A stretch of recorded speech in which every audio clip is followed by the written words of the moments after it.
Hello दोस्तों, स्वागत है आप सभी का आपके अपने यूट्यूब चैनल स्मार्ट क्लासेज के इस नए वीडियो में। चलिए हम अपने विद्युत वाले चैप्टर को आगे बढ़ाते हैं। तो कल हम लोग क्या पढ़े थे? कल हम पढ़े थे प्रतिरोध की चालक पे निर्भरता, यानी प्रतिरोध की निर्भरता, जिसके अंतर्गत हम लोग दो हेडिंग पढ़े थे। क्या क्या था भाई? पहला हेडिंग था हमारा कि चालक तार की लंबाई पर, दूसरा क्या था?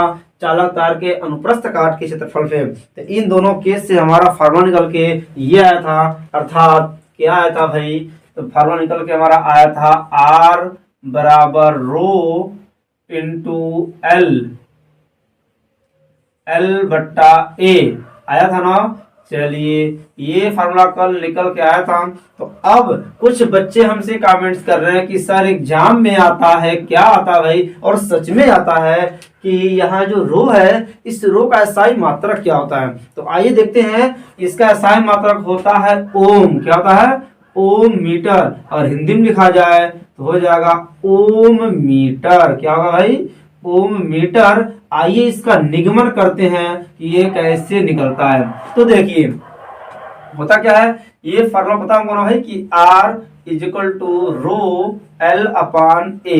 क्लियर हो गया? ये बट्टे में है तो गुणे में हो जाएगा R इंटू ए बराबर ये L गुणे में है तो बट्टे में हो जाएगा, बचा क्या? रो बच गया। क्लियर है?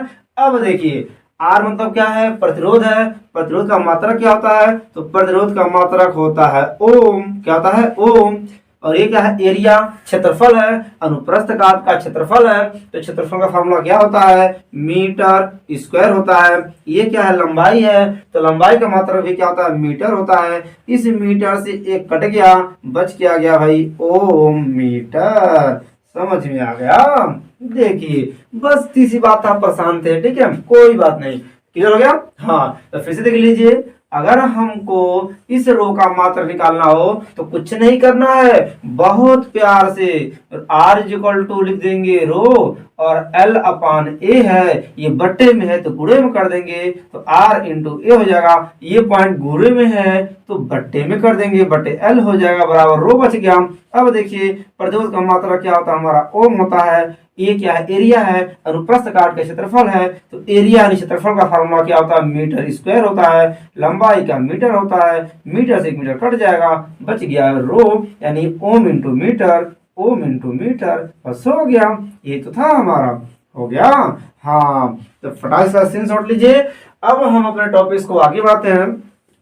आज हम पढ़ेंगे कि जो प्रतिरोध है, यहाँ जो प्रतिरोध है, हम लोग अब तक क्या पढ़े? यही पढ़े ना कि जो भी ये चालक तार है, अगर ये कोई चालक तार है और इस चालक तार में अगर धारा बहती है, आई धारा बहती है, तो इस धारा के मार्ग में जो भी रुकावट आता है, उन्हीं रुकावट को, उन्हीं अवरोध को ही हम क्या बोलते हैं? प्रतिरोध बोलते हैं। लेकिन अब तक जो प्रतिरोध इस धारा के मार्ग में रुकावट बन रहा था, अब इसी धारा को इस प्रतिरोध से प्यार हो गया। जी हाँ, आज चैप्टर में हम पढ़ेंगे कि अब तक जो प्रतिरोध रुकावट बन रहा था, तो इसी प्रतिरोध से अब धारा को क्या हो जाती है? मोहब्बत हो गई, प्यार हो गई। यानी अब हम इसी प्रतिरोध का प्रयोग करके इन धारा को कंट्रोल करेंगे। बहुत मजा आएगा। जी हाँ, ये कहानी, आज का वीडियो बिल्कुल लव स्टोरी की तरह होगा। किसकी लव स्टोरी भाई? तो धारा और प्रतिरोध के बीच। कल जो प्रतिरोध रुकावट बन रहा था धारा के मार्ग में, हमारा नुकसान हो रहा था, धारा को बहने से रोक रहा था, इसी प्रतिरोध के माध्यम से इन धारा को हम कंट्रोल करेंगे। यानी आज हमारे लिए प्रतिरोध क्या बनेगा? शुभ चिंतक बन जाएगा। ठीक है, तो वीडियो को शुरू से लास्ट देखिएगा, इस चैप्टर में बहुत मजा आने वाला है। ठीक है, चलिए स्टार्ट करते हैं। तो अगली हेडिंग हमारी क्या रहेगी? अगली हेडिंग होगी हमारी प्रतिरोध का संयोजन। क्या होगा? का संयोजन भाई क्या होता है? तो बात से ही, हेडिंग से ही पता चल रहा है कि प्रतिरोध का संयोजन का मतलब जोड़ना, यानी दो या दो से अधिक प्रतिरोध को जोड़ते हैं। तो क्यों जोड़ते हैं भाई? जोड़ने की क्या आवश्यकता है? तो आइए बताते हैं। मान लीजिए अगर हमारे पास 2 ओम और क्या, और 2 ओम के दो प्रतिरोध हैं, 2 ओम के दो प्रतिरोध हैं। इस प्रतिरोध को मान लीजिए R1 है, ये क्या है? R2 है, और हमको चाहिए 4 ओम का प्रतिरोध। तो क्या करेंगे? तब इनको जोड़ेंगे, 2 और 2 4, फटाफट 4 हो गया। 4 ओम का निकल गया। अब हमको कहेंगे नहीं भैया हमको 1 ओम का चाहिए। अब क्या करेंगे, हमारे पास तो दो ही प्रतिरोध है, दोनों क्या है, 2-2 ओम के हैं, हमको चाहिए था 4 ओम को, तो हमने सीधा जोड़ दिया, 2-2 4 ओम को हो गया, तो ये हो गया 4 ओम का। अब हम कहेंगे हमको 1 ओम का चाहिए, तो इन्हीं दोनों से 1 ओम का भी बनाना है, वो कैसे बनाएंगे, तो हम करेंगे इस तरह से 1/2 धन 1/2, तो क्या होगा, हर बराबर है 1 और 1, 2/2 कट के क्या आ गया, 1 आ गया। ये क्या हो रहा भाई, पल्ले नहीं पड़ रहा है, तो देखिए यहाँ हमने सीधा सीधा जोड़ा, यहाँ हमने बट्टे बट्टे जोड़ा, यानी प्रतिरोध दोनों है, सीधे सीधे जोड़ेंगे, सीधा मतलब R1 धन R2, यानी ये R1 है ये R2 है, सीधे सीधे जोड़ दिए हैं, तो टोटल मान कितना आ गया, R बराबर 4 आ गया, कितना आ गया, 2 धन 2 बराबर 4 आ गया। लेकिन अगर हम इसी R1 R2 को इस तरह जोड़ते हैं, 1/R बराबर 1/R1 धन 1/R2, ऐसे करके जोड़ेंगे तो क्या होगा भाई, देख लीजिए 1/2 धन 1/2, समझ आ रहा है, हर बराबर है, तो क्या होगा, 2 हर बराबर ना, तो ऊपर का जुड़ जाएगा, 1 और 1 2 हो गया, हर 2 बराबर बटे 2 कर दीजिए, 1/R, 2 से 2 कट गया, 1 हो गया, R एक नम, R बराबर क्या आ गया, 1 ओम आ गया, समझ आ गया। यानी इस तरह से जोड़ने पे 1 ओम आ रहा है और इस तरह से जोड़ने पे 4 ओम आ रहा है, किससे, 2-2 ओम के 2 ही प्रतिरोध से, हो गया। हाँ, तो इस क्रम को बोलते हैं श्रेणी क्रम, क्या बोलते हैं, श्रेणी क्रम, और इस वाले क्रम को हम क्या बोलते हैं, समांतर क्रम। कितने क्रम, समांतर क्रम। तो आपने कुछ नोटिस किया कि श्रेणी क्रम में मान क्या आ रहा है, अधिक आ रहा है, समांतर क्रम में क्या आ रहा है, कम आ रहा है। चलिए इस चीज को समझाने के लिए एक और एग्जांपल लेते हैं, ध्यान से देखिए। मान लीजिए अगर आपके पास 1 लीटर, आप लोग भी गांव से होंगे तो आप अगर आपको पता होगा दूध नापने के लिए 1 लीटर आता है, एक पैमाना आता है, इसको लीटर बोलते हैं। 3-4 तरह के पैमाने आते हैं, एक आएगा 1 लीटर का पैमाना, एक आएगा आधे लीटर का, इसको बोलते हैं 500 ग्राम का पैमाना, और एक आता है 1 पाव, इसको पौवा बोलते हैं। यानी 1 पाव का मतलब कितना होता है भाई, 250 ग्राम का क्या होता है, एक पैमाना। अगर मान लीजिए आपके पास 2 ही है, एक 1 लीटर का है और 1 पाव का है, ये आपके पास नहीं है। अगर किसी ने आपके घर आया और कहा भैया हमको 3 पाव दूध चाहिए, क्या चाहिए, 3 पाव दूध चाहिए, तो आप क्या करेंगे, आपके पास 2 रास्ता है। कौन सा रास्ता, पहला रास्ता यह है कि आप इस 1 पाव से 3 बार नाप दीजिए, 3 बार नाप दीजिए, 1 पाव 1 पाव 1 पाव कुल कितना हो गया, 3 पाव हो गया, समझ गए। दूसरा रास्ता क्या भाई, दूसरा रास्ता ये है कि 1 लीटर आप नापिए, उसको क्या नापिए, ये पहला तरीका हो गया। दूसरा तरीका क्या हो जाएगा कि उसको 1 लीटर दे दीजिए, 1 लीटर दे करके उसी में से 1 पाव बढ़ा लीजिए, 1 पाव निकाल लीजिए। जब 1 लीटर में कितने पाव होते हैं, 1 लीटर में 4 पाव होते हैं, 1 लीटर नाप दीजिए, 4 पाव हो गया, उसमें से 1 पाव आप निकाल लीजिए, ये तो आपके पास सही है, तो आराम से उसको कितना मिल गया, 3 पाव, कितना आ गया, 3 पाव आ गया। बात समझ में आ रही है। हाँ, यानी पहले तरीका में क्या था कि हमको 500 तो है नहीं, अगर 500 का होता तो इससे 500 नाप देते, एक इससे नाप देते, 3 पाव हो गया। लेकिन अगर ये नहीं है, हमको चाहिए 3 पाव, तो इन दोनों की मदद से 3 पाव बना सकते हैं। उसी तरह से अगर 2 या 2 से अधिक प्रतिरोध आपके पास है लेकिन कोई काम का नहीं है, कोई काम का नहीं है, हमको या तो इससे अधिक चाहिए या इससे कम चाहिए, तो ऐसे केस में अगर अधिक चाहिए तो हम जोड़ते हैं किसमें, श्रेणी क्रम में, अगर कम चाहिए तो हम जोड़ते हैं समांतर क्रम में। ये सूत्र हो गया, यानी R बराबर R1 धन R2, यानी सीधे से जोड़ लेते हैं किस क्रम में, श्रेणी क्रम में। लेकिन समांतर क्रम में हम बट्टे बट्टे जोड़ते हैं। आइए इसको विस्तार से निगमन करके पढ़ते हैं कि ये सूत्र बना कैसे, इसकी कहानी क्या है। ठीक है, ये तो अभी हम आपको इस टॉपिक को फील करवा रहे थे, क्योंकि हमको पता है कि इस चैप्टर में मोहब्बत हो गई है, हमको नहीं, किसको हो गई है, प्रतिरोध और धारा को, प्रतिरोध और एक दूसरे से धारा को क्या हो गई, मोहब्बत हो गई है। चलिए तो इस मोहब्बत को और आगे बढ़ाते हैं, फटाफट हेडिंग लगाते हैं। पहली हेडिंग हमारी क्या लगेगी, पहली हेडिंग होगी हमारी श्रेणी क्रम। क्या होगा कि प्रतिरोधों का श्रेणी क्रम। चलिए, यानी श्रेणी क्रम संयोजन में प्रतिरोध को किस प्रकार जोड़ते हैं, तो इस प्रकार जोड़ते हैं R बराबर R1 धन R2 धन R3। तो क्यों जोड़ते हैं भाई, इस सूत्र का निगमन कैसे हुआ इसको लिखते हैं, क्योंकि एग्जाम में ये भी आते हैं। ठीक है, तो फटाफट हम क्या करते हैं, इसको रफ करते हैं तब आगे बढ़ते हैं। ठीक है, चलिए ध्यान दीजिए। तो श्रेणी क्रम संयोजन में किसी प्रतिरोध को किस तरह जोड़ते हैं, सूत्र क्या होता है, पहले यहाँ लिख देते हैं ताकि निगमन करने के बाद पता रहे कि हमको क्या लाना है। ठीक है, तो देखिए मान लीजिए कोई 3 प्रतिरोध है R1 R2 और R3। तो इन तीनों प्रतिरोध को जोड़ना किस क्रम में, श्रेणी क्रम में। अगर इनको जोड़ेंगे श्रेणी क्रम में तो श्रेणी क्रम में क्या होता है, इन तीनों को जोड़ने का जो कुल मान आता है, कुल मान को लिखते हैं R से। तो ये R कैसे निकलेगा, इन तीनों को जोड़ देंगे, R1 धन R2 धन R3, यानी इस तरह से जोड़ने को हम क्या बोलते हैं, श्रेणी क्रम। यानी R1 R2 R3 इनका जो भी मान आएगा सबको जोड़ देंगे, तो जो मान आता है यानी कुल मान, तो कुल मान को हम R से दर्शाते हैं। ठीक है, अच्छा इन्हीं तीनों को अगर जोड़ना हो किस क्रम में, समांतर क्रम में, तो कैसे जोड़ेंगे, तो देखिए अगर हमको जोड़ना है समांतर क्रम में तो इसके लिए क्या होते हैं, इसका व्युत्क्रम करते हैं। सभी प्रतिरोधों का व्युत्क्रम होता है, यानी 1/R बराबर 1/R1 धन 1/R2 धन 1/R3।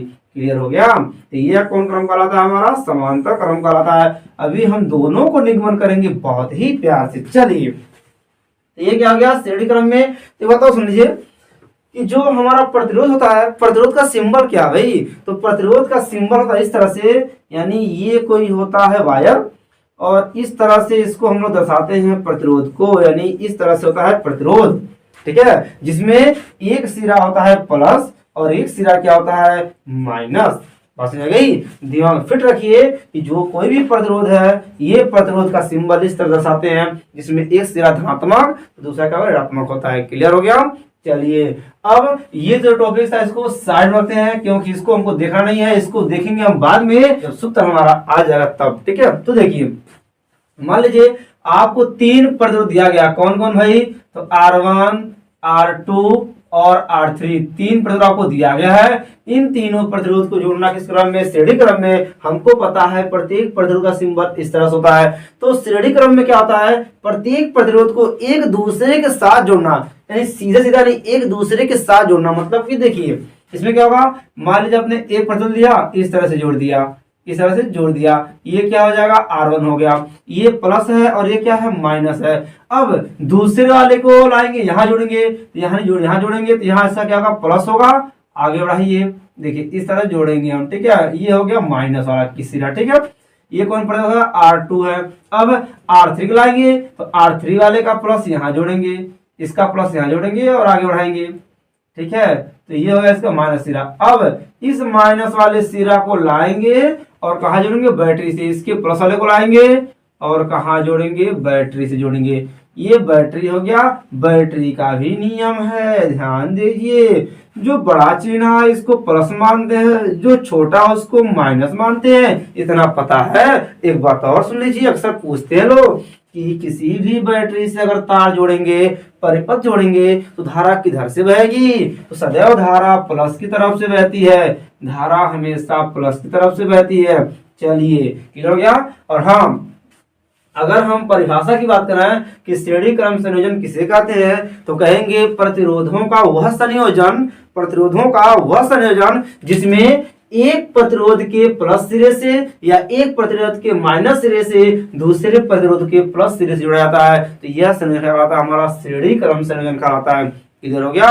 फटाफट इस बात को हम लिख देते हैं। तो देखिए इसकी परिभाषा क्या होगी, कहेंगे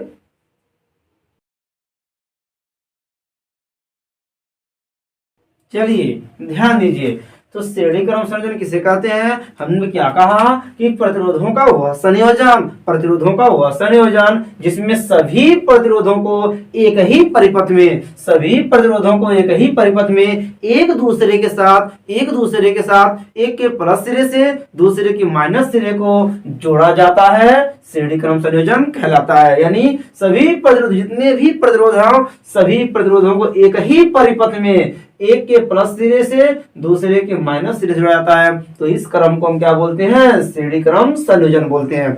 चलिए अब देखिए, अब बात को आगे बढ़ाते हैं। ये हमारे क्या लगी है? बैटरी लगी है। इस बैटरी का वोल्टता कितनी है? V वोल्ट है। कितना भाई? V वोल्ट है। यहाँ धारा बह रही है तो धारा यहाँ बह रही है, धार परिपथ एक ही है तो धारा भी एक ही रहेगा। जितना धारा यहाँ से निकल रही है उतना ही धारा यहाँ से बहेगी, उतना ही धारा यहाँ से बहेगी, उतना ही धारा यहाँ से बहेगी। इस चिन्ह को आप हटा देते हैं क्योंकि प्लस माइनस आप समझ ही गए ना।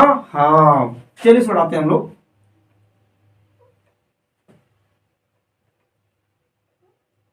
देखिए तो हमने क्या कहा कि जितना धारा इस बोल्ट से निकली, इस बैटरी से जो भी धारा निकली, ये धारा जितना भी जा रही है सब में सेम धारा बहेगी। हर प्रतिरोध से होते हुए सेम धारा बहेगी और उतना ही धारा वापस भी आएगी। क्लियर हो गया? हाँ तो बदलेगा क्या भाई?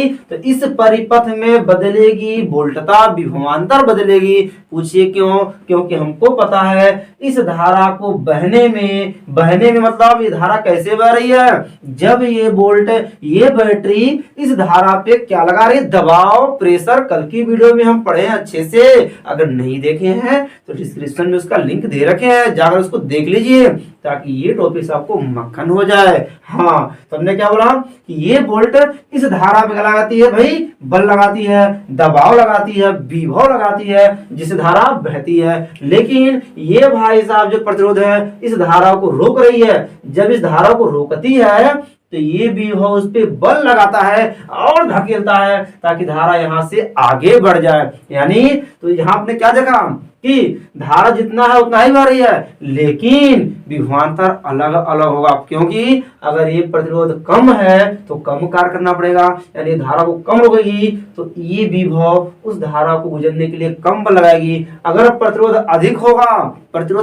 होगा तो इस विभव को अधिक कार्य करना पड़ेगा इस धारा को ले जाने के लिए। और मान लीजिए यहाँ का प्रतिरोध कुछ और होगा तो इसका विभव भी कुछ और होगा। मतलब कि धारा तो सेम बह रही है लेकिन प्रतिरोध अलग अलग होने से उनसे होकर के धारा को बहने के लिए इस बैटरी द्वारा अलग अलग कार्य करना पड़ेगा। ठीक है? तो मतलब क्या है कि अगर इस प्रतिरोध के बीच में जो भी कार्य करना पड़े, जो भी विभव लगाना पड़े, तो वह हमारा क्या होगा? V1, यानी V1 विभव इस प्रतिरोध के बीच में धारा को प्रवाहित करने के लिए बैटरी द्वारा जितना कार्य करेंगे उसको बोलेंगे हम V2, और इस प्रतिरोध के बीच में जो कार्य करना पड़ेगा उसको बोलेंगे V3। बात समझ में आ रही है? लेकिन एक बात ध्यान दीजिएगा कि यहाँ से जो भी विभव निकल रहा है पूरा विभव यहाँ पे जाकर के 3 भाग में बट रही है। अगर मान लीजिए यहाँ से 10, कितना? मान लीजिए अगर यहाँ से 10 वोल्ट निकला है, अगर इस V का मान 10 वोल्ट की बैटरी लगी है तो मान लीजिए अगर ये 2 वोल्ट ले रहा है, ये 5 वोल्ट ले रहा है तो ये कितना लेगा? 3 वोल्ट लेगी। क्यों ऐसा बोल रहे हैं भाई? ये 2 वोल्ट लेगा, ये 5 वोल्ट लेगा, ये 3 लेगा। ये बात डिपेंड करेगी इनके प्रतिरोध पे। जिसका जितना ही अधिक प्रतिरोध रहेगा वो उतना ही अधिक विभव लेगी। ठीक है? यानी उतना ही अधिक वोल्ट डालेगी। ठीक? हाँ, लेकिन धारा सब में क्या होगी? सेम बहेगी। आइए इस बात को एक और एग्जांपल समझते हैं। पूछे कैसे? मान लीजिए आपने कोई पाइप ले लिया और इस पाइप के आगे इससे चौड़ा पाइप लगा दिया, इससे चौड़ा पाइप लगा दिया, इसके आगे इससे भी चौड़ा पाइप लगा दिया, इससे भी चौड़ा पाइप लगा दिया। अब अगर मान लीजिए आप यहां से पानी प्रवाहित कर रहे हैं, कितना? 10 लीटर। कितना भाई? 10 लीटर पानी अगर यहाँ से छोड़ेंगे तो जितना पानी यहाँ से गुजरेगी उतना ही पानी यहाँ भी 10 लीटर होगा, यहाँ भी कितना होगा? 10 लीटर होगा। सिंपल सी बात है भाई। मान लीजिए अगर हम यहाँ पे कुछ बांट रहे हो, मान लीजिए हम शरबत बांट रहे हो, हमने कहा कि सभी लोगों को मैं केवल 1-1 लीटर शरबत दूंगा, तो अगर आप हमारे बल्टी लेकर आएंगे, बल्टी का बल्टा लेकर आएंगे तब भी आपको कितना मिलेगा? 1 लीटर। अगर कोई छोटा सा बर्तन लेकर आएगा उसको भी कितना मिलेगा? 1 लीटर। मतलब कि चाहे जितना बड़ा बर्तन लाइए हमको पता है कि आपको कितना मिलेगा? सिर्फ 1 लीटर। यानी जिस तरह से अगर ये पाइप पतला है तब भी इसमें से 10 लीटर जाएगी, अगर चौड़ा है तब भी इसमें से 10 लीटर जाएगी। हाँ, फर्क क्या पड़ेगा? फर्क ये पड़ेगा तो इनके प्रेशर में अंतर आएगा। प्रेशर मतलब अगर अधिक पतला है तो प्रेशर अधिक तेज आएगा। ठीक? चौड़ा है, अधिक चौड़ा है तो प्रेशर कम आएगा, और चौड़ा प्रेशर कम आएगा। लेकिन पानी तो उतना ही बहेगा ना। हाँ, एकदम उसी तरह से कि भाई परिपथ तो एक ही है, जैसे परिपथ तो एक ही है तो धारा सेम रहेगा, यानी परिपथ एक ही है तो सब में बराबर पानी बहेगी। उसी तरह से परिपथ एक ही है तो सब में धारा सेम बहेगी, लेकिन इनके भी जो प्रतिरोध है, जो रुकावट है, वो अलग अलग है। तो इन रुकावट से धारा को गुजरने के लिए बैटरी कार्य करती है। और कल की वीडियो में हम अच्छे से पढ़े हैं कि इस धारा को, यानी आवेश को बहने के लिए, धारा को बहने के लिए जो भी कार्य करना पड़ता है उससे हम क्या बोलते हैं, विभव बोलते हैं। कल की वीडियो में हम पढ़े होंगे क्या भाई कि V बराबर क्या पढ़े थे, W बट्टा क्यों पढ़े थे, हम लोग पढ़े थे कि नहीं पढ़े थे, याद आया? हाँ, तो उसी प्रकार से भाई तो धारा को यहाँ से गुजरने के लिए इस बैटरी को कार्य करना पड़ेगा। तो जितना ही अधिक रुकावट उतना ही अधिक कार्य करना पड़ेगा, नहीं उतना ही अधिक विभव लगेगा। तो वही हो गया कि अगर ये प्रतिरोध अलग अलग है तो उनका कार्य भी यानी विभव भी क्या होगा, अलग अलग होगा, लेकिन धारा क्या रहेगी, सेम रहेगी। एक बात अब नोट कर ली दिमाग में कि अगर परिपथ एक ही है तो धारा सेम रहेगी, लेकिन विभव क्या होगा, अलग अलग होगा। आपको हमने अच्छे से समझा दिया, ठीक है। चलिए, लेकिन शर्त क्या है, ध्यान दीजिएगा कि जितना वोल्ट यहाँ बैटरी लगाएंगे वो पूरा पूरा वोल्ट यहाँ यहाँ यहाँ में खर्च हो जाएगी। मतलब कि अगर इन तीनों को हम जोड़ेंगे तो पूरा मान इसके बराबर आएगा, क्योंकि यही वोल्ट तो भाई कार्य किया है यहाँ पे। हाँ, यानी यही भी हो जाकर के तीन जगह बट गया है, तो अगर इन तीनों को हम जोड़ेंगे तो इसके बराबर होगा।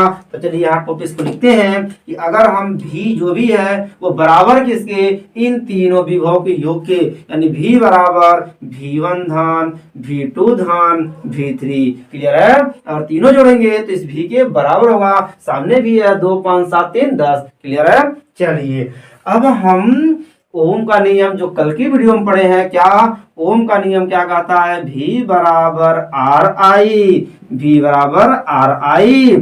चलिए, तो V का मान रख दीजिए, तो V का मान रखेंगे, यहाँ पे क्या होगा RI, इस V का मान क्या होगा RI, और V1 का मान क्या होगा भाई, तो V1 की जगह R1 है, I तो वही है, इसका हो जाएगा R1 I धन V2 की जगह क्या है भाई, तो R2 I, यानी इसका हो जाएगा R2 I धन V3 क्या है, R3 I, यानी R3 I। सब में I कॉमन कर लीजिए, तो RI बराबर सब में I कॉमन कर लेंगे तो बचेगा क्या, R1 धन R2 धन R3। इस I से I कट गया तो क्या निकल गया, R बराबर R1 धन R2 धन R3। क्लियर हो गया? आपने कुछ देखा? हाँ, फटाक से देखिए हमारा फार्मूला आ गया, श्रेणी क्रम का फार्मूला सेम है।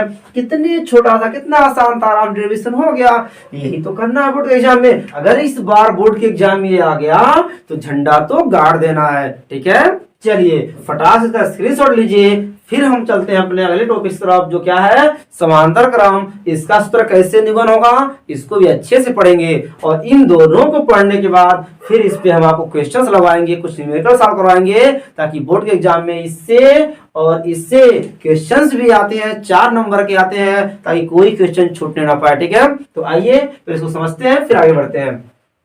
अब अगली हेडिंग हमारी लगेगी समांतर क्रम संयोजन, यानी दूसरा हेडिंग क्या है हमारा,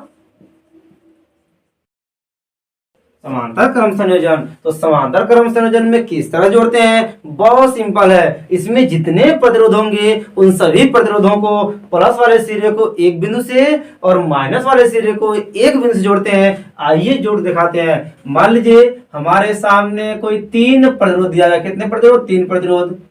एक हो गया ये वाला, देखिए मान लीजिए प्लस सिरा है, ये भी प्लस सिरा है, ये प्लस सिरा है, इधर के माइनस है, ये माइनस, ये माइनस है। तो इन तीनों को एक बिंदु से जोड़ेंगे, एक बिंदु से जोड़ेंगे, एक बिंदु से, और प्लस वाले सिरे को एक बिंदु से जोड़ेंगे, यानी प्लस वाले को एक बिंदु जोड़ेंगे, ठीक है। अब देखिए अब क्या होगा, इस बिंदु को हम जोड़ेंगे किससे, बैटरी से जोड़ देते हैं। ध्यान से देखिए, अब यहाँ लगाते हैं हम बैटरी, ये हो जाएगा प्लस सिरा और ये हो जाएगा माइनस सिरा, और इसमें से धारा कहाँ से बहेगी, प्लस के सिरे से धारा बहाते हैं, धारा बहाते हैं। अब देखिए रास्ते चेंज हो गए तो धारा भी चेंज हो जाएगा। यानी यहां से धारा बहेगी I1, तो यहां से बहेगी I2, यहां से बहेगी I3। क्यों भाई, आइए समझते हैं। मान लीजिए अब आप अगर पाइप ले रहे हैं, अब अगर आप पाइप ले रहे हैं, कितने पाइप ले रहे हैं भाई? चलिए पहले पाइप की संरचना बना लेते हैं तब समझाते हैं। देखिए ये पाइप बन गया। हाँ, अब मान लीजिए अगर आप यहां से पानी को छोड़ रहे हैं, कितना भाई? 10 लीटर। मान लीजिए पानी अगर यहां से आप छोड़ रहे हैं तो यहां से यहां तक तो जाएगा 10 लीटर, लेकिन जैसे यहां बढ़ेगा 3 रास्ते आ गए, कुछ यहां से जाएगा, कुछ यहां से जाएगा और कुछ यहां से जाएगा। अगर मान लीजिए सपोज मान लीजिए प्रेशर अधिक है तो यहाँ 5 लीटर जाएगा, यहाँ 5 जाएगा। अगर थोड़ा कम है तो भाई और नीचे की तरफ जाएगा 3 लीटर, तो यहाँ जाएगा 2 लीटर। मतलब जरूरी नहीं है, मतलब हमने कुछ माना भाई। मान लीजिए कि 10 लीटर अगर पानी छोड़ रहे हैं, आगे 3 रास्ता है तो तीनों में से पानी जाएगा, किसी में अधिक जाएगा तो किसी में कम जाएगा। हमने सपोज मान लिया इसमें 5, इसमें 3, इसमें 2 जा रहा है। क्लियर हो गया? हाँ, लेकिन मतलब यह है कि 10 है तो 10 एग्जैक्ट नहीं जाएगा किसी में, क्योंकि 3-3 रास्ता है, सब में थोड़ा थोड़ा जाएगा। उसी प्रकार से जब यहाँ से आप आई धारा को छोड़े हैं तो आई धारा यहाँ तक तो आई है, लेकिन जैसे यहाँ से आया 3 रास्ते निकले, कुछ धारा यहाँ से जाएगी, कुछ धारा यहाँ से, कुछ धारा यहाँ से जाएगी। लेकिन ध्यान दीजिए, बराबर धारा बहने से इनका विभव एक होगा। इस बात को आप नोट करिए, इस बात को नोट करिए। किसके लिए भाई? भी के लिए। भी के लिए क्या? कि परिपथ एक ही होने से विभव अलग अलग होता है और परिपथ अलग अलग होने से विभव एक ही होता है। देखिए ध्यान से, देखिए हमने क्या बोला कि पहला हो जाएगा कि परिपथ एक ही होने से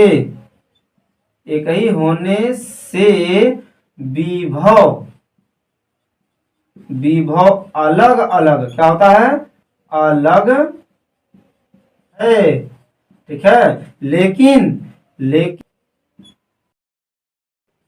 चलिए, यानी हमने क्या कहा कि विभव की सबसे बुरी आदत क्या है? ये हमेशा उल्टा चलता है। उल्टा का मतलब ध्यान देखिए, अगर परिपथ एक ही है, परिपथ एक ही परिपथ में सभी प्रतिरोध है तो धारा तो सेम रहेगा, लेकिन एक ही परिपथ होने से विभव अलग अलग होता है। और अगर परिपथ अलग अलग हो गया तो धारा भी अलग हो जाएगी, लेकिन विभव हमारा क्या होगा? तब सब में एक ही जैसा होगा, यानी सभी में बराबर होगा। ठीक है, यानी इस परिपथ में परिपथ अलग अलग है तो विभव क्या रहेगा? सेम रहेगा, लेकिन धारा क्या हो जाएगा? अलग अलग हो जाएगा। लेकिन एक शर्त है, ध्यान देखिए, जितना भी धारा आप यहां से छोड़ेंगे वही पूरा धारा 3 भाग में बट रही है। जैसे मान लीजिए अगर यहां से 10 एम्पियर, सपोज मान लीजिए आप यहां से 10 एम्पियर की धारा यहां से निकला, बैटरी से 10 एम्पियर धारा निकली है, तो अगर 5 एम्पियर यहां जा रहा है, 2 एम्पियर यहाँ, 3 एम्पियर यहाँ, यानी यही 10 इसमें बटेगी,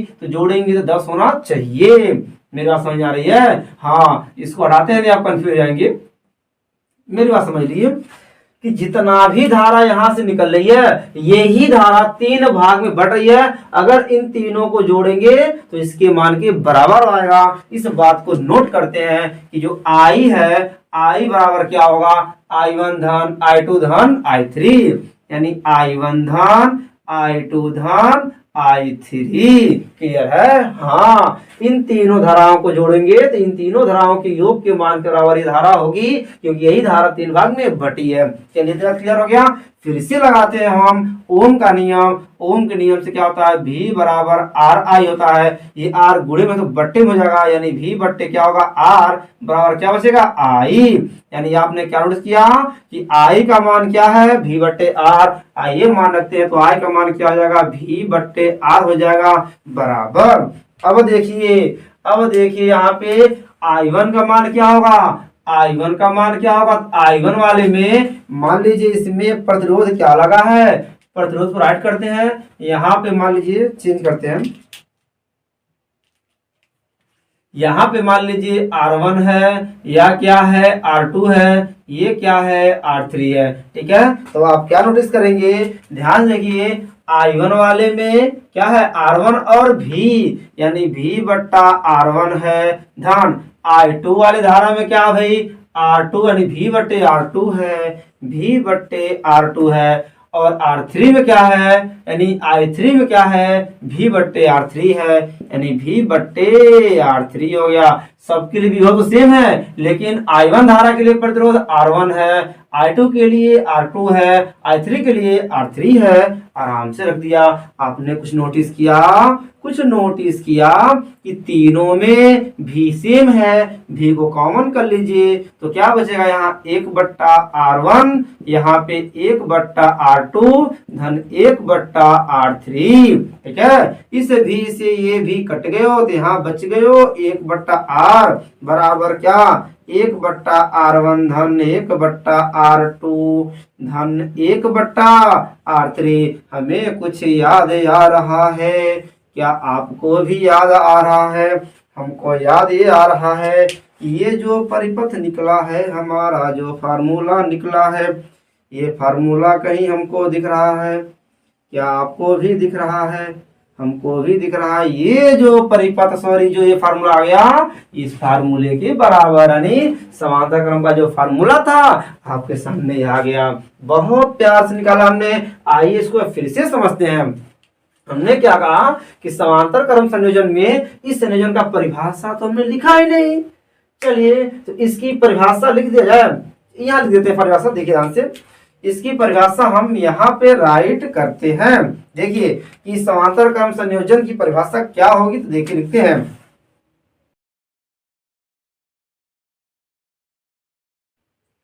चलिए ध्यान दीजिए भाई, तो हमने क्या लिखा कि समांतर क्रम संयोजन में सभी प्रतिरोधों के प्लस सिरे को एक बिंदु से तथा माइनस वाले सिरे को एक बिंदु से जोड़ देते हैं। प्रतिरोधों के इस प्रकार के संयोजन को समांतर क्रम संयोजन कहते हैं। ठीक है, इतनी बात क्लियर हो गया। फिर हमने आगे क्या पढ़ा कि समांतर क्रम संयोजन में सभी परिपथ अलग अलग होते हैं। अलग अलग होने से इनकी धाराएं भी क्या हो जाएंगी, अलग अलग हो जाएंगी। लेकिन धारा तो अलग होगा, लेकिन विभव क्या होगा, समान होगा। क्योंकि विभव रूल्स क्या होता है कि परिपथ एक ही होने से विभव अलग अलग होता है, जैसा कि हम लोग श्रेणी क्रम में देखा था अच्छे से। ठीक है, अब अगर परिपथ अलग अलग होगा तो विभव हमारा समान होगा।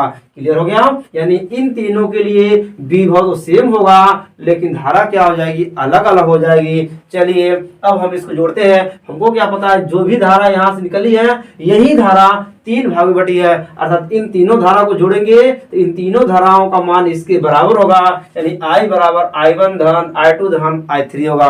क्लियर हो गया। अब हमको ओम के नियम से क्या पता है, V बराबर RI। अगर ये R गुणे में है तो हो जाएगा बट्टे में, तो V बट्टे R क्या हो जाएगा, I का मान। अब I का मान यहाँ से हम रख देते हैं, तो V बट्टे R हो गया। I1 का मान V बट्टे R1। क्यों? क्योंकि I1 वाले परिपथ में R1 है और V है, V बट्टे R1 हो गया। I2 परिपथ में R2 बट्टे V है, यानी V बट्टे R2 हो जाएगा। I3 वाले परिपथ में क्या है, V बट्टे R3 है, इसका V बट्टे R3 हो गया। अब देख रहे हैं कि तीनों में V कॉमन है, V कॉमन कर लिए तो बच जाएगा यहाँ 1 बट्टे R1, 1 बट्टे R2, 1 बट्टे R3। V से V कट जाएगा, तो V से V कट जाएगा तो 1 बट्टे R बराबर 1 बट्टे R1 धन 1 बट्टे R2 धन 1 बट्टे R3। इस तरह से हमारा निकल गया किसका फार्मूला, समांतर क्रम का। क्लियर हो गया, मक्खन हो गया। चलिए फटाफट स्क्रीनशॉट लीजिए।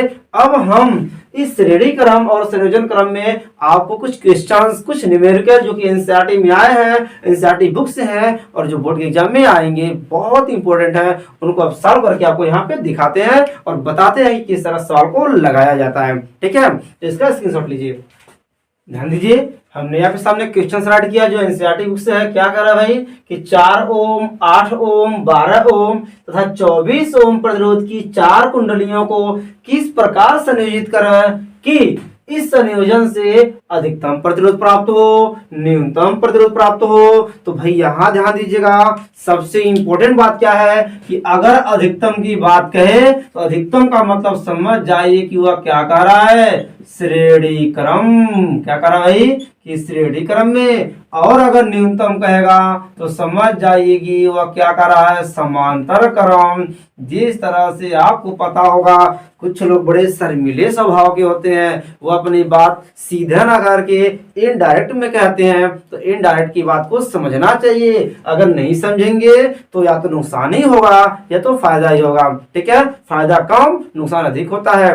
चलिए आते हैं तो इशारों में बात समझते हैं। तो यहाँ कह रहा है कि अधिकतम प्रतिरोध निकालिए। तो अधिकतम प्रतिरोध कब आएगा, जब हम जोड़ेंगे किसमें, इस सभी को जोड़ेंगे हम श्रेणी क्रम में। और न्यूनतम कब आएगा, जब जोड़ेंगे समांतर क्रम में। एक बात और ध्यान दीजिए जो सबसे इंपॉर्टेंट है कि अधिकतम प्रतिरोध आएगा तो कितना आएगा भाई, कितना अधिक आएगा। ये बहुत ही अच्छी क्वेश्चन अक्सर लोग पूछते हैं तो लोग बता नहीं पाते हैं कि अधिकतम प्रतिरोध कितना अधिक आएगा।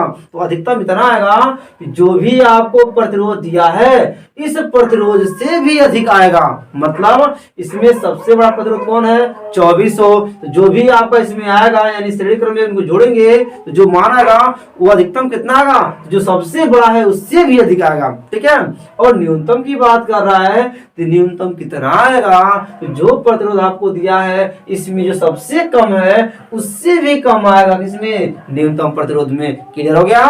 आइए इस बात को लगा के देखते हैं। तो देखिए पहले लगाते कौन सा, यानी अधिकतम के लिए पहला क्वेश्चन देखिए ध्यान से।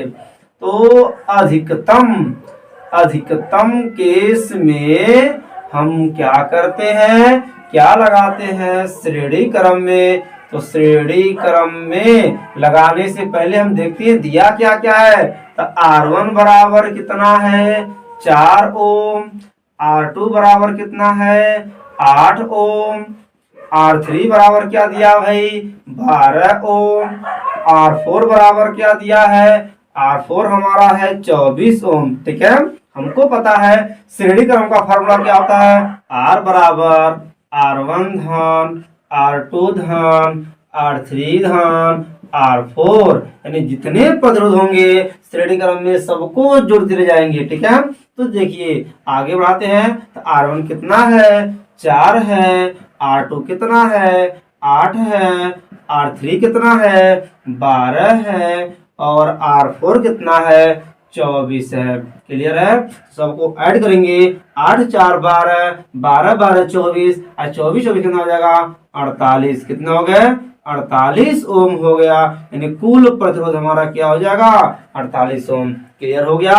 तो आपने नोटिस किया सबसे बड़ा प्रतिरोध कौन था, 24। उससे भी बड़ा आया है किस वाले में, अधिकतम प्रतिरोध में, जब हम जोड़ेंगे श्रेणी क्रम में। यानी श्रेणी क्रम में अगर हम प्रतिरोधों को जोड़ते हैं तो इसका जो भी मान आएगा वो दिए गए प्रतिरोधों में जो सबसे बड़ा होगा उससे भी अधिक मान आएगा श्रेणी क्रम में। अब आइए देखते हैं किसमें, समांतर क्रम में। तो समांतर क्रम के लिए क्या होता है भाई, दूसरा नंबर हो गया कि समांतर कहिए चाहे न्यूनतम कहिए। क्लियर हो गया। देखिए इस फार्मूले में क्या होता है, 1/R बराबर 1/R1 धन 1/R2 धन 1/R3 धन 1/R4 होता है। आइए मान रखते हैं जितने प्रतिरोध होंगे सबको ऐसे जोड़ते चले जाते हैं। 1/R1 हमारा 4 है, R2 हमारा 8 है, R3 हमारा 12 है, और R4 हमारा कितना है, 24 है।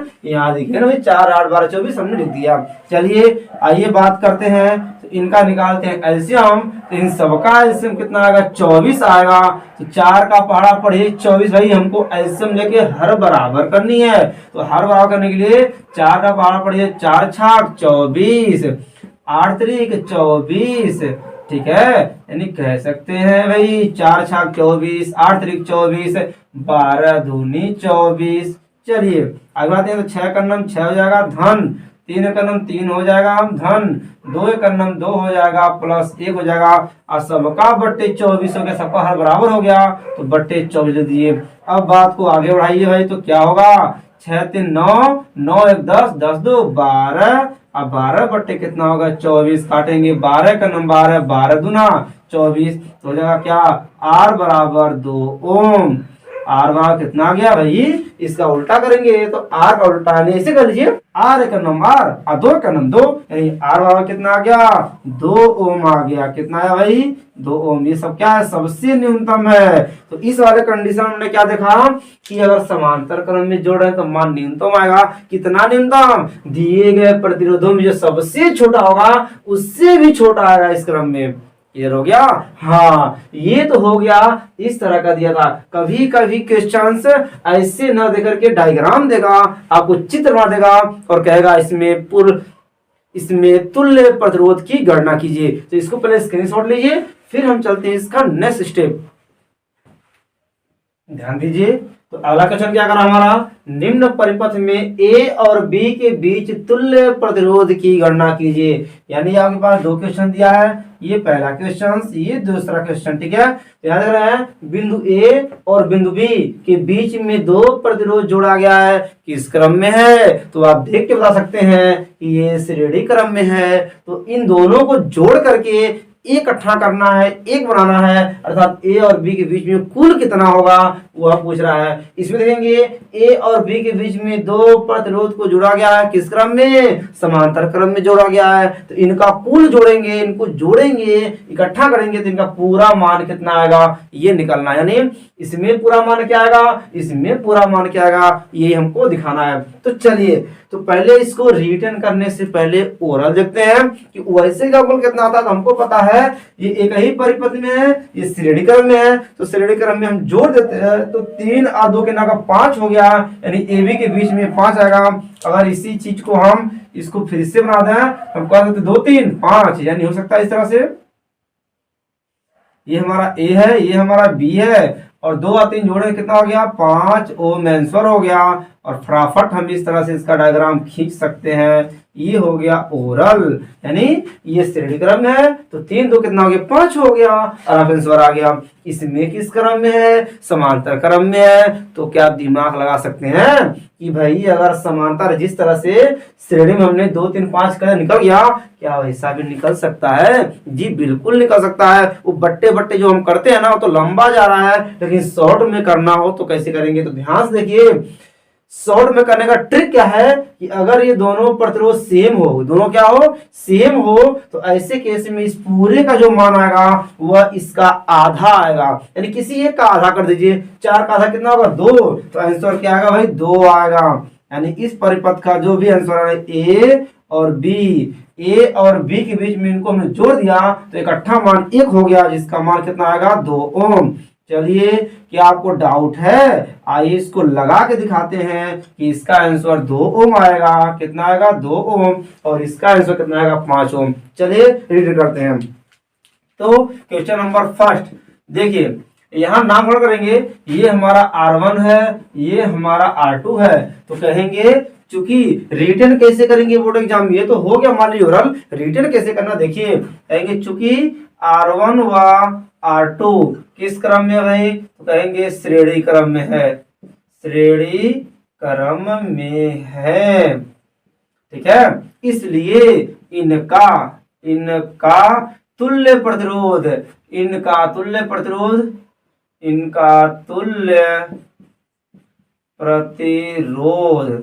क्या हो जाएगा, R बराबर R1 धन R2 हो जाएगा।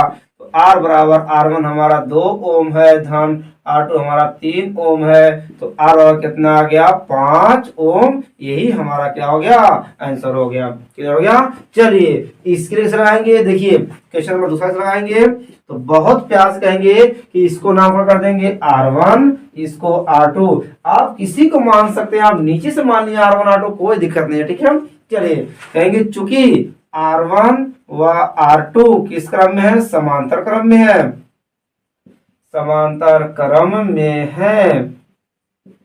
हाँ, इसलिए इनका तुल्य माने क्या होता है कुल, तुल्य माने क्या होता है कुल। ठीक है, कुल प्रतिरोध कितना होगा, तो फटाक से डैश लगाएंगे और लिखेंगे 1/r बराबर 1/r धन 1/r2 यानी 1/2 हो गया। ठीक है, मान के फटाक से 1/r बराबर 1/r1 भी 4 है और r2 भी हमारा कितना है 4 है, हर बराबर है तो 1 और 1 2 हो जाएगा, 1/r बराबर हो जाएगा क्या 1 और 1 2/4, काटेंगे 2 क्रम 2 2 दूना 4, इसको उल्टा करेंगे, ध्यान से देखिए 1/r बराबर कितना आ गया 1/2 है ना, इसका व्युत्क्रम इसका व्युत्क्रम करेंगे तो इसका उल्टा r हो जाएगा और इसका उल्टा 2 हो जाएगा, यानी कितना आ गया 2 ओम। या तो ऐसे लिखिए या ऐसे कर लीजिए कि r का नाम r हो गया और 2 का नाम 2 हो गया, यानी r बराबर 2 ओम आ गया। तो आपने क्या नोटिस किया कि r का मान कितना आया है 2 ओम आया। या इस तरह ये हो गया रिटेन, इस तरह से आपको फेयर में भी लिखना है और ऐसे बोर्ड के एग्जाम में भी लिखना है। चलिए, अगर विकल्प में आता है जिससे आपको कोई कंपटीशन एग्जाम कोई इंट्रेंस एग्जाम देते हैं तो उसमें भी इस तरह से आता है, उसमें अगर इतना लंबा बनाए तो समय अधिक लगेगा। आइए आपको हम ट्रिक बताते हैं कि बहुत कम समय में इस परिपथ को भी देख करके, अगर और यहाँ तो सेम था हमने ऐसा कर दिया, अगर कहीं डिफरेंट दिया हो तब क्या करेंगे, तो उसको भी झटके से लगाने के लिए सुपर ट्रिक देखिए अगर मान लीजिए एक हम क्या करिए पहले इसका स्क्रीनशॉट लीजिए, हो गया। चलिए, तो अब हम बताते हैं कि अगर सेम है तो फटाक से करेंगे कि अगर दोनों सेम है, दोनों 4 4 हैं तो एक का आधा करेंगे 2 आंसर आएगा। अगर मान लीजिए ये क्या है, अगर मान लीजिए 6 दिया है, ये भी क्या दिया है 6 दिया है, तो आंसर क्या आएगा 3 आएगा, क्योंकि ये भी 6 सेम है तो हल करेंगे तो कितना आएगा 3 आएगा। यानी अगर सेम प्रतिरोध दिया हो 2 तो अगर उसका आंसर निकालना हो डायरेक्ट तो किसी एक का आधा कर देंगे तो हमारा आंसर आएगा। ठीक है, चलिए, लेकिन अगर कहीं ऐसे दिया हो एक 3 ओम दिया है और एक क्या दिया 2 ओम डिफरेंट दिया हो तब क्या होगा, तब तो ट्रिक नहीं काम करेगा, उसके लिए अलग ट्रिक है, या तो ऐसे लगाइए या तो ट्रिक पे आजमाइए। तो ट्रिक पे क्या होगा देखिए, इसको हटाना भाई, देखिए हटाते इसको भी। चलिए, अब हमने क्या किया है, अब हमने परिपथ चेंज कर दिया है, R1 3 ओम है, R2 2 ओम है। अब क्या करेंगे, यानी R1 हमारा 3 ओम हो गया, R2 हमारा 2 ओम हो गया। अब तो ट्रिक नहीं काम करेगा भाई, ट्रिक नहीं काम करेगा, लेकिन वो ट्रिक काम नहीं करेगा, दूसरा ट्रिक काम करेगा, क्योंकि अगर सेम रहेगा तो उसका ट्रिक जो होता है वो रहेगा और डिफरेंट आएगा उसका ट्रिक। अब देखिए, अगर डिफरेंट दिया हो तो ऐसे केस में डायरेक्ट r का मान निकालने के लिए, डायरेक्ट इसका मान निकालने के लिए यहां से हम बट्टे बट्टे कर देते तो इसको उल्टा कर देते, व्युत्क्रम करने के बाद r का मान आता था, लेकिन अब हम डायरेक्टली r का मान निकालेंगे तो क्या करेंगे, इनका एक बार गुणा करिए तो 3 दूना 6 हो गया, फिर जोड़िए 3 2 5 हो गया, भाग लगा दीजिए, तुम्हारा आंसर है। यानी r क्या गया, भाग करेंगे तो 5 का नाम 5 1.2, ये हमारा क्या आ गया आंसर आ गया। क्लियर हो गया बहुत आसानी से। यानी एक बार इनका गुणा करना है उसको ऊपर लिखना है, एक बार इनको जोड़ना है उसको नीचे रखना है, भाग कर देंगे आंसर हमारा आ जाएगा। भाग देख लीजिए, 6 में भाग करेंगे 5 का नाम 5 आ गया, उचर गया 1 लगा 0, अब 5 दूना 10 कट गया। क्लियर है। अगर आपको संतुष्टि नहीं हो रहा है तो आप इसी को इस तरह से लगा के देख सकते हैं, आंसर इतना ही आएगा। ठीक है, कोई भी हो, कितना हो भी दिया हो हमको कोई प्रॉब्लम नहीं है। अगर मान लीजिए इस तरह दिया हो, मान लीजिए इस परिपथ को क्या दे दिया हो, क्या दिया ये क्या कि यह 5 दे दिया हो और ये 10 दे दिया हो, ये 10 ओम वो 5 ओम। ठीक, अब क्या लगाइए तो तुरंत लगाएंगे, इसी नियम से क्या करेंगे, डायरेक्ट r निकालने के लिए इन्हें गुणा करेंगे तो 10 5 50 लिखेंगे, अब बट्टे 10 5 15 लिखेंगे, भाग कर दीजिए, 5 से काटेंगे तो 5 3 15, अब 5 में 50 और 10 में 3 का भाग करेंगे तो 3.33 आएगा ओम। ये हमारा आंसर होगा, डायरेक्ट आंसर। मजा आया। चलिए, अगर ये टॉपिक अच्छा लगा हो, ट्रिक मजा आया हो तो फटाफट लाइक करिए और अपने सभी दोस्तों के साथ वीडियो को पहले शेयर करिए, फिर आगे देखिए। चलिए, अब इसका स्क्रीनशॉट लीजिए, अब आगे बढ़ते हैं। अगला क्वेश्चन क्या कर रहा भाई, ध्यान दीजिए, निम्न परिपथ का तुल्य प्रतिरोध ज्ञात कीजिए। यानी अब आपके सामने एक ऐसा चित्र दिया है जिसमें समांतर क्रम भी है और श्रेणी क्रम भी है, दोनों मिला के दिया है। तो इस तरह से क्वेश्चन से भी आते हैं एग्जाम में, तो कैसे लगाएंगे देखिए, बहुत आसान तरीके से। एक बताओ समझ लीजिए, अभी आपका 10 क्लास का साइंस है, इसमें आसान दिया है, लेकिन जब आप जाएंगे इंटरमीडिएट में इससे बड़े बड़े और इससे भी जटिल आएंगे। तो अगर आप बेसिक्स को अच्छे से पढ़ेंगे तो इससे बड़ा कितना हो क्यों ना हो, अब चुटकी बजा करके लगा लेंगे। ठीक है, तो आइए इसको लगाते हैं। तो ध्यान दीजिए, पहले करेंगे नामकरण। क्या करते हैं नामकरण, इसको मानते हैं R1, इसको मानते हैं R2, इसको मानेंगे R3। ठीक है, तो यहाँ कहेंगे चूंकि, कहेंगे चूंकि R2 और R3 किस क्रम में है, समांतर क्रम में है, कहेंगे R2 व R3 समांतर क्रम में है। हमको पता है कि परिपथ अलग अलग होता है, समांतर क्रम।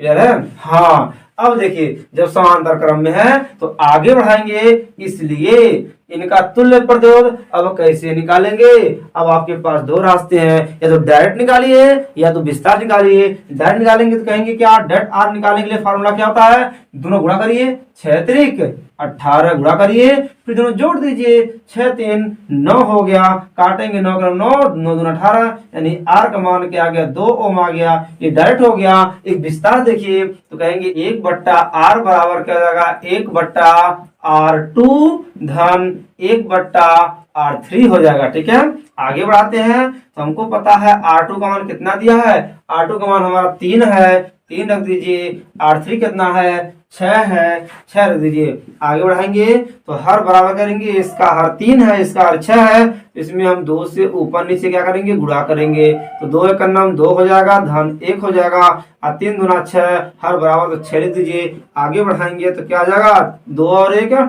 3 हो जाएगा, बट्टे 6 हो जाएगा, काटेंगे 3 3 दूना 6, यानी 1/r बराबर 1/2 आ गया। व्युत्क्रम कर देंगे तो r का नाम r और 2 का नाम 2, यानी r का मान क्या आ गया, 2 ओम आ गया। क्लियर हो गया? या तो इतना बड़ा लगाइए या डायरेक्ट निकाल दीजिए कि दोनों का गुणा कर दीजिए और फिर दोनों को जोड़ दीजिए। गुणा करके ऊपर लिखना है, जोड़ करके नीचे लिखना है, भाग करेंगे तो आ जाएगा फटाक से। ये हो गया शॉर्ट तरीका। चलिए अब क्या होगा, अब चित्र को अपडेट करेंगे। बोर्ड के एग्जाम में भी आपको ऐसे लगाना है, नंबर अच्छे उठेंगे। देखिए अब परिपथ कुछ ऐसे बनेगा कि ये हमारा कितना है, 2 ओम है, कितना है, ये 2 ओम है, और ये इकट्ठा हो गया। जब इनको इकट्ठा जोड़ दिए तो इकट्ठा हमारा क्या आएगा, देखिए यहाँ बात हमने गलती किया है। अब क्या देखेंगे कि यहाँ अभी फाइनली आंसर नहीं आया है, हमको पूरा निकालना है। क्या बोला है कि तुल्य प्रतिरोध, यानी पूरा निकालना है, तो पूरा नहीं निकला, अभी केवल 2 और 3 को ऐड किया गया है। तो यहाँ आप ऐसे लगा सकते हैं, या तो डैश लिखिए कि r डैश यानी r डैश, यानी कह सकते हैं कि ये तो हमारा लिख दिया और इनको इकट्ठा ऐड किया है तो क्या निकला है, r डैश निकला है। कितना निकला है, r डैश, जिसका मान कितना है, जिसका मान आया कितना, 2 ओम। मेरी बात समझिए, यानी इन दोनों को इकट्ठा निकाला, ऐड किया, यानी ये दोनों मिलकर के 1 ओम बन गया, जिसका मान कितना आया, 2 ओम। आपके सामने यहाँ पे आया हुआ है कि इन दोनों का संयोजन कितना आया है, 2 ओम। ठीक है, यानी परिपथ इस तरह से बन गया। और देखिए यानी यह परिपथ इस तरह से बन गया। अब देखिए यहाँ पे हम r डैश लिखे हैं, अगर आप चाहें तो r डैश ना लिख करके, हमने देखा कि परिपथ जो प्रतिरोध निकला है 2 और 3 के बीच का निकला है, यानी 2 3 के जोड़े हैं, तो आप ऐसे लिख सकते हैं r डैश ना लिख करके r2 और 3 या कामा नहीं देंगे तब भी सही है। हम लिखते हैं R23, यानी 2 और 3 के बीच का तुल्य प्रतिरोध है 1/R2 1/R3। तो या तो आप इस तरह लिखिए या तो आप डैश लगाइए, दोनों सही है। अगर डैश लगाएंगे तो इन दोनों का तुल्य प्रतिरोध है, इन दोनों का जितना संयोजन निकला है वो 2 आ गया। अब देखिए जब ये इकट्ठा हो गया और ये हो गया, अब किस क्रम में नजर आ रहा भाई, अब नजर आ रहा श्रेणी क्रम में। तो फिर कहेंगे अब यहाँ पे चूंकि, यानी अगला स्टेप कहेंगे चूंकि R1, ये हमारा क्या है, R1 है, ऊपर देख लीजिए, कहेंगे चूंकि R1 व R डैश किस क्रम में है, श्रेणी क्रम में है, श्रेणी क्रम में है, इसलिए इनका क्या, तुल्य प्रतिरोध, इसमें आप निकाल सकते हैं। ये दो 4 आएगा, लेकिन राइट करते हैं कि R बराबर R1 धन R डैश। तो R बराबर क्या आएगा, R1 हमारा 2 ओम है और ये भी हमारा 2 ओम है, R का मान कितना आ गया, 4 ओम आ गया।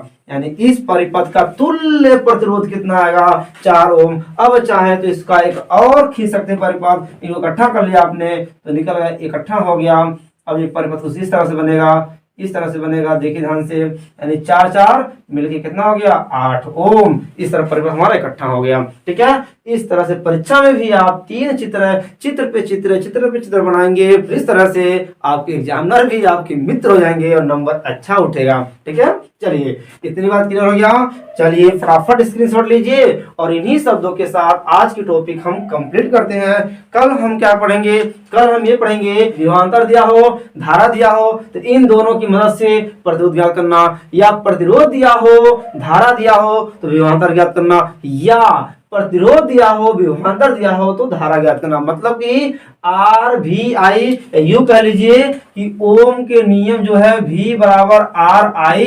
इसमें क्या होगा, इस पे हम क्वेश्चन लगा चुके हैं, समझा चुके हैं अगली वीडियो में। इस वीडियो में समझाए हम लोग। अगर आप नहीं देखे हैं तो चलिए कल वाले वीडियो में हम क्या बनाएंगे, कल वीडियो में हम पढ़ेंगे कि इस परिपद में ऐसे भी रहेगा, इसको निकालने के बाद, इतना करने के बाद तब जाके निकालना होगा कि धारा कितना बह रही है। फिर ये भी पढ़ेंगे कि इस परिपथ में कितना धारा बहेगी, इस परिपथ में धारा क्यों बहेगी। और जो आज हम पढ़े हैं ना कि श्रेणी क्रम में, संयोजन क्रम में हम क्या पढ़े हैं कि श्रेणी क्रम में हम क्या पढ़े हैं कि धारा सब में बराबर रहेगी। ये कल हम सिद्ध करेंगे भाई, ऐसे नहीं हम मानेंगे, हम इसको सिद्ध करेंगे कि भाई हमको सिद्ध करके दिखाइए कि श्रेणी क्रम में सब में धारा एक जैसे है और विभवांतर अलग अलग आता है। इसको रिलेटेड हम देखेंगे। ठीक है, और क्या देखेंगे कि जो समांतर क्रम में है, समांतर क्रम में विभव सेम आता है और धारा अलग अलग आती है। ये भी हम कल सिद्ध करेंगे कल की वीडियो में। ठीक है, क्योंकि वीडियो लंबा हो जा रहा है, टॉपिक एंड करते हैं। ठीक है, वैसे भी हमको रेगुलर पढ़ना है, थोड़ा पढ़ना है, अच्छे से पढ़ना है, ताकि बोर्ड के एग्जाम आने से पहले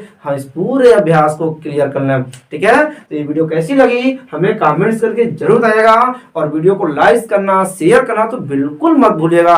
भाई इतना मेहनत से अगर हम वीडियो बनाते हैं तो आपका भी फर्ज बनता है कि वीडियो को लाइक करके, शेयर करके, एक अच्छा सा कमेंट्स करके हमारे भी हौसला को बढ़ाइए, हमें भी मोटिवेट करिए, ताकि नए नए वीडियो बनाने के लिए हमें भी प्रेरणा मिले। ठीक है, चलिए मस्त रहिए, स्वस्थ रहिए, फिर मिलते हैं नए वीडियो में, नई उमंग, नई जोश के साथ। तब तक के लिए जय हिंद, जय भारत।